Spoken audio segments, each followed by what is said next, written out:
It's not something that can be approached casually. Information security must be approached proactively. Organisations have a clear due diligence responsibility. Without an intentional approach, a breach will inevitably result from innocent carelessness. Now, that doesn't mean the response should be a punitive policing exercise.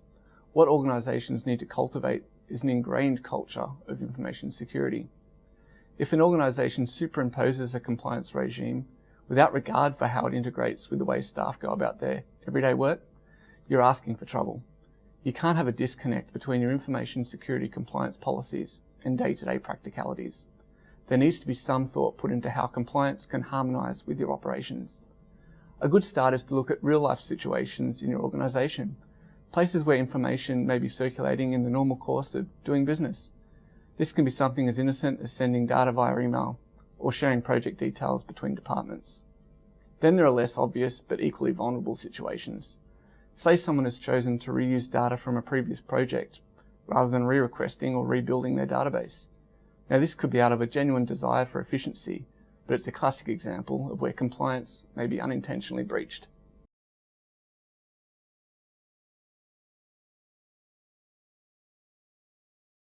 Well, in my experience, I've seen the whole spectrum. There are companies out there who really have made an impressive cultural shift in the way they implement information security. At the other end, there are some that have given it a more superficial treatment. They're the ones who are struggling. The common thread in all successful examples is that compliance has been blended into the employee's daily life. It can't be obstructive and it shouldn't feel clunky. Of course, there does have to be an element of formal implementation. Audits have to be carried out. Training has to be continuously delivered. But it can't be just left to that. You have to get creative and interactive to engage people. That's the only way it will become ingrained. I've seen some really inspiring examples of this in action. Things like developing a game platform to make security evaluations a stimulating experience. You can introduce incentives for teams to lift their information security awareness rankings, or develop a certification system that gives employees a qualification status for their information security awareness. Compliance doesn't have to be dry and it doesn't have to be intrusive. It can be made very engaging.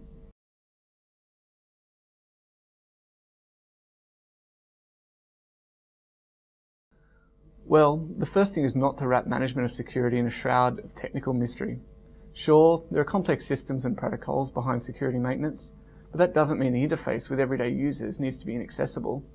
Information security controls have to be easily usable for the average, non-technical employee. They need to be able to go about their everyday business and be part of the security solution. Encryption, secure FTPs and the like are all the technical skeleton, but this must be fleshed out with good habits and accessible human technology. I'd even go one step further than that too. A successful information security culture needs to be championed. People need to see a credible example of accountability in action. This gives a positive impetus to the security culture and the evolution of information security policies. It can't be achieved through technology alone. One client that comes to mind has an entire department that champions the cause in that organisation.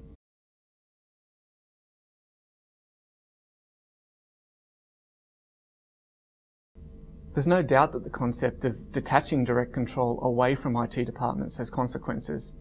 Governance becomes blurred, so businesses should not just blindly embrace it. The key is to be selective in the use of the cloud. Use it in situations where you have the resources to maintain close scrutiny. That way you can build your competency and confidence in a gradual and measured way. By all means, take advantage of the opportunities the cloud presents, but make sure you employ it on your own terms. It all comes back to the human element, exercising common sense and using your discretion. Don't delegate responsibility to a technology, no matter how clever it seems. The overriding principle in all this is to apply the litmus test of whether the customer's interests are being upheld. Your policies and practices must be customer-centric. Any new risk to their privacy must be tested against that principle.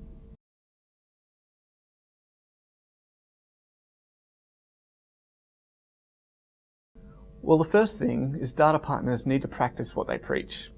The complexities and risks in data management these days make it very attractive to use external expertise, but you need to see hard evidence of their credentials. Don't just assume they have it.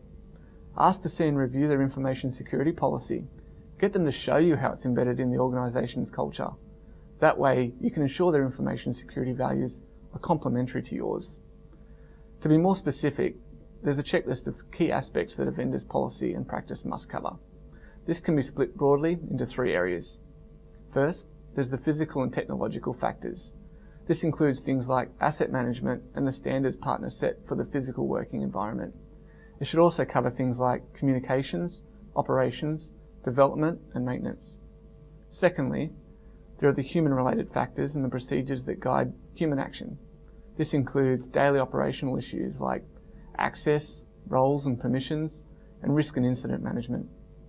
Thirdly, we have the broader organisational principles and policies. What are their contingency plans for business continuity? How do they implement compliance? What are their HR policies, and how do they manage standards of employee compliance? All the ideals that you want your business to have must be reflected in the businesses you partner with.